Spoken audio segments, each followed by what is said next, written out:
Imagine pouring a decade of your life, your sweat, your tears, and your life savings into building a magnificent house. You design every room, you lay every brick, and you obsess over every single detail.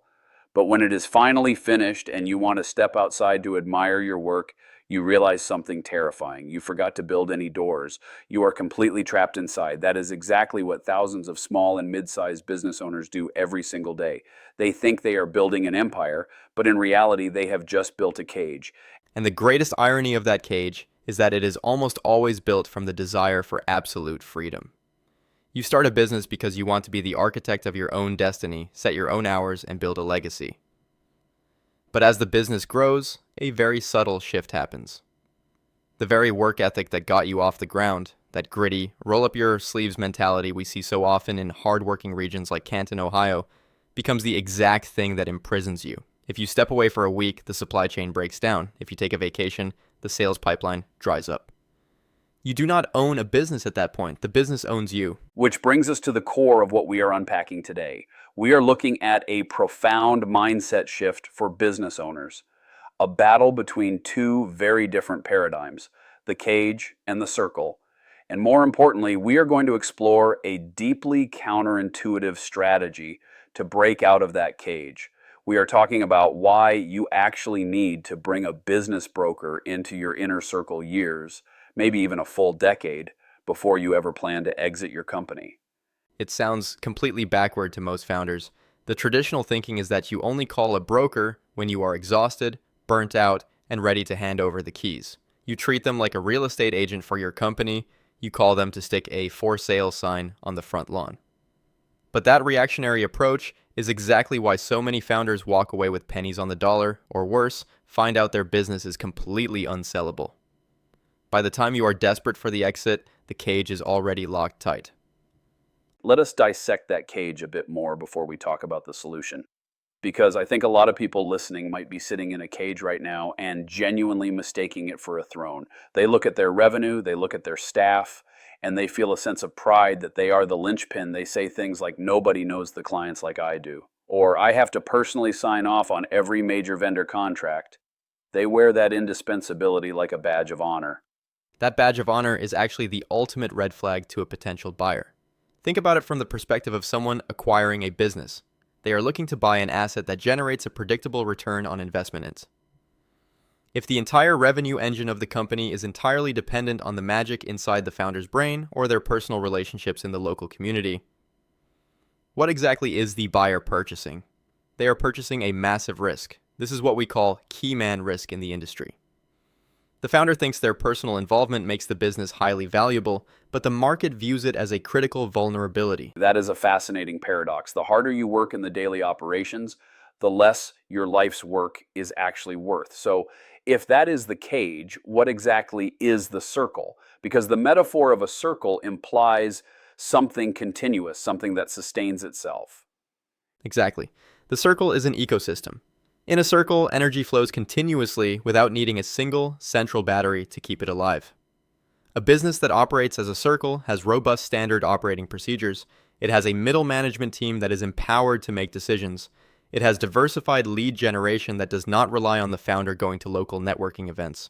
In the circle, the business feeds the community, it provides for the employees, and it generates wealth for the owner, all while functioning as an independent, living organism.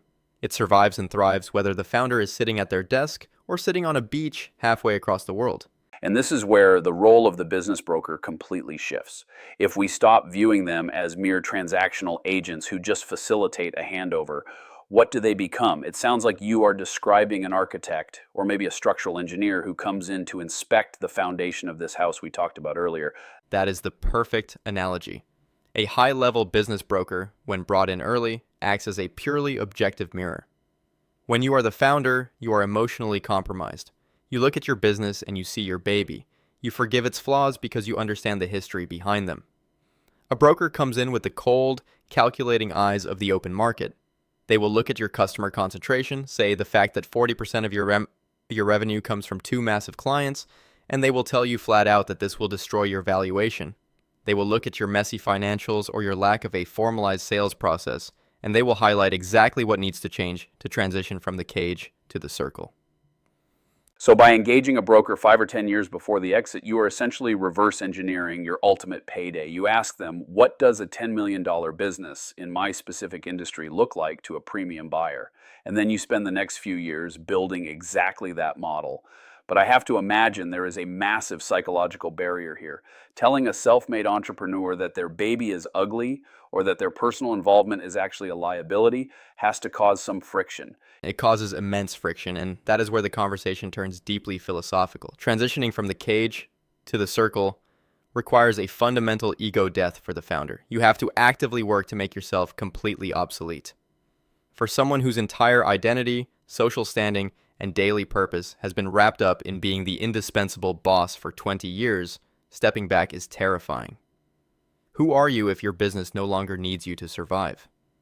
That is a profound existential question. It really is. It is the ultimate test of leadership. True leadership isn't about how many people rely on you. It is about how many people can succeed without you. And if you think about the broader social impact of this, it is staggering. When founders fail to build a circle and their unsellable business simply closes its doors when they retire or get sick, the ripple effects are devastating. Jobs are lost. Local supply chains are disrupted. The wealth that should have been transferred to the next generation simply evaporates. Building a sellable business isn't just a selfish pursuit of a big payout. It is a responsibility to the community that helped you build it. That is an incredibly powerful way to frame it. The legacy of a great business shouldn't be a tombstone that reads, "He worked until he dropped." The legacy should be a thriving entity that continues to provide value long after the founder has moved on to their next chapter. A broker helps you secure that legacy. They help you build the systems, clean up the financials, and structure the management team so that when the time finally comes to exit, it isn't a desperate escape from a burning building. It is a seamless, highly profitable passing of the torch. And practically speaking, the market conditions are always shifting. Interest rates fluctuate, private equity trends change, and industry consolidations happen in waves.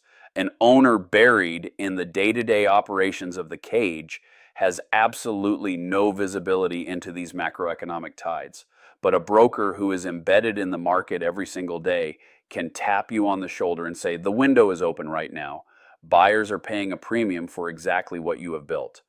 If you haven't been preparing for years, you will miss that window entirely. Precisely. Preparation creates optionality. When you operate in the circle, you don't actually have to sell. You have a highly profitable, self-sustaining asset. You can pass it to your children, you can hire a CEO and retain the equity, or you can sell it to a strategic buyer for a massive multiple.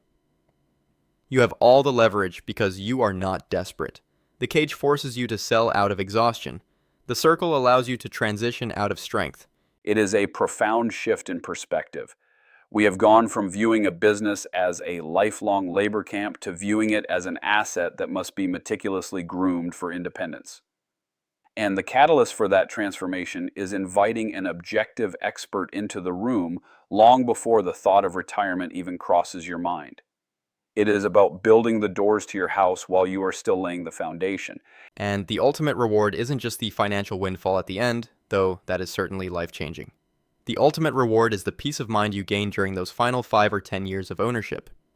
When you know the business can survive without you, you finally get to experience the true freedom you were chasing on day one.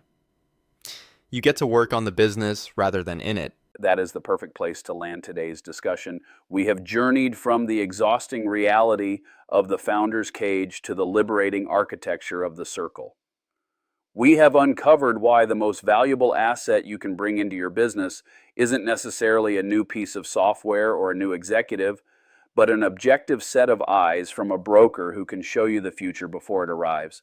It is an ongoing evolution. The transition takes time, humility, and a willingness to let go of the reins. But for those who are brave enough to make themselves obsolete, the rewards, both financial and personal, are truly limitless. So, for everyone listening, take a hard look at the empire you are building right now. Ask yourself the uncomfortable question. If you disappeared for 3 months tomorrow, would your business continue to grow or would it collapse? Are you building a circle that will sustain your legacy, or are you just adding another lock to your own cage? The choice and the time to make it is entirely yours.